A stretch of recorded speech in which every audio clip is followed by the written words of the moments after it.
Alright, shalom. First and foremost, we'll say call holy shit. Call halal yum la. Yahweh Bashem Yahushua Bashem Ha Rakak Wadash. Okay, phew, tongue twister there. Speaking too fast. Double honors to the elders and apostles of Great Millstone who do rule and teach well. Those are the men I learned the truth from. Who had to start up coming out on YouTube when YouTube came out 2007, and that was the beginning of the books being opened before the firmament. Alright, honors to the rest of the brothers out there, you GMS brothers, as well as honors to you bros out there who follow the GMS doctrine but are not officially a part of the GMS camp. Right, honors to you brothers out there, you sincere one of you, offshoot camp brothers. And the Shabbat just ended, and I spent the Shabbat kind of going through the book of Mark. I reread the whole book of Matthew, was finished up on. I didn't read the whole book of Matthew in a single day. I typically don't try to read books in a full day. I try to take my time, and it kind of depends on the book. As I'm going through Mark, I just busted out 6 chapters throughout the course of the day. Not to brag or anything, I'm not bragging, I'm just saying, I busted out 6 chapters at the course of the day. Chapters aren't super, really that long, and they're all kind of things that I've already gone into. Hold on. Alright. Yeah, so, as I said, I'm already 6 chapters in, doesn't really seem to be that long, and it's only about, 16 chapters in the whole book of Mark, so, it's been kind of going through it, and when I was reading it, reminded me about this one, which, obviously is in Matthew 12 from 46 to 50, Luke 8, 19 to 21. They came then his brethren, and his mother, standing without, said unto him, calling him. Right? So Jesus' mother and his brothers came to see him. They stood aside and said word for him to come out and talk with them, right? Because I believe here he was inside the let's see here.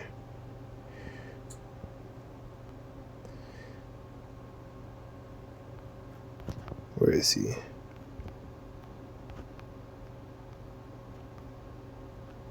To a mountain. So they went to a house. Where are they?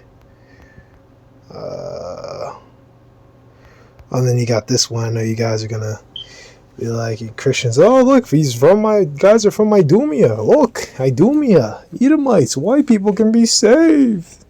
No, they can't. If that was the case, then why didn't the Most High just set one of the apostles to be an Edomite, or to be a Hamite, or to be an Ishmaelite? Why aren't the apostles, which are the governing body, which became the governing body, why weren't they made to be different nations? They were all Israelites, every single one of them. Not a single one of them was of a foreign nation, right? And I don't want to go into all that, but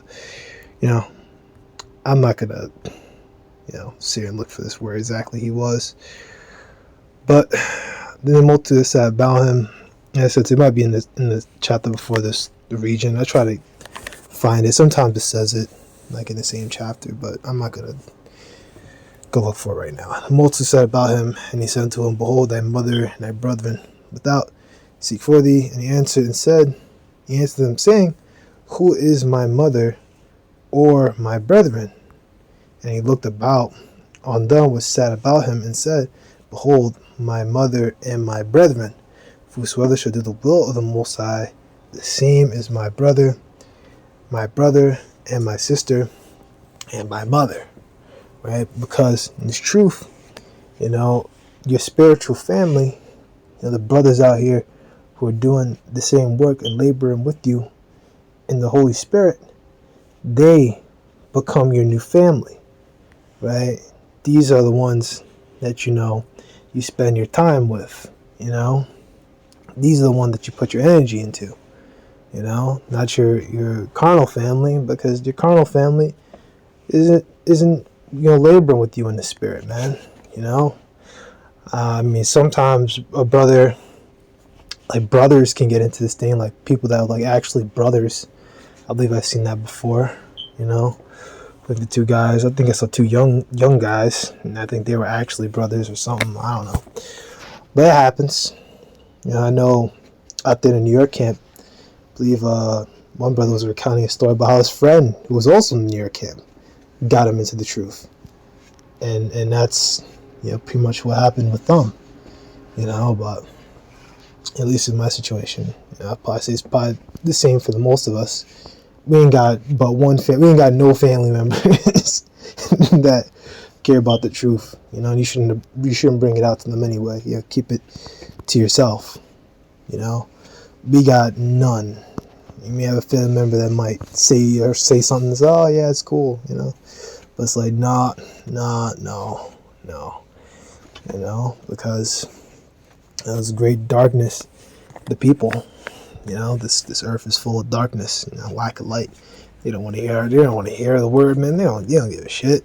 They want to party and go out every Saturday night, right? If that wasn't the case, then why are they always, going out to the club every Saturday night? It doesn't matter when it's a Shabbat or not a Shabbat. They don't even know about the Shabbat. They think the Shabbat is on Sunday, Sundays only. And they don't keep it, even though they believe it's on Sunday. So that's pretty much that, because this kind of ties into what I was talking about the other day about Song of Solomon 4:16, about how, a garden closed with my sister, and that garden representing the truth, and the garden representing the elect body, not the truth. The truth is the means, is like our foundation, is like the foundation of the body, but that elect body is a spiritual family.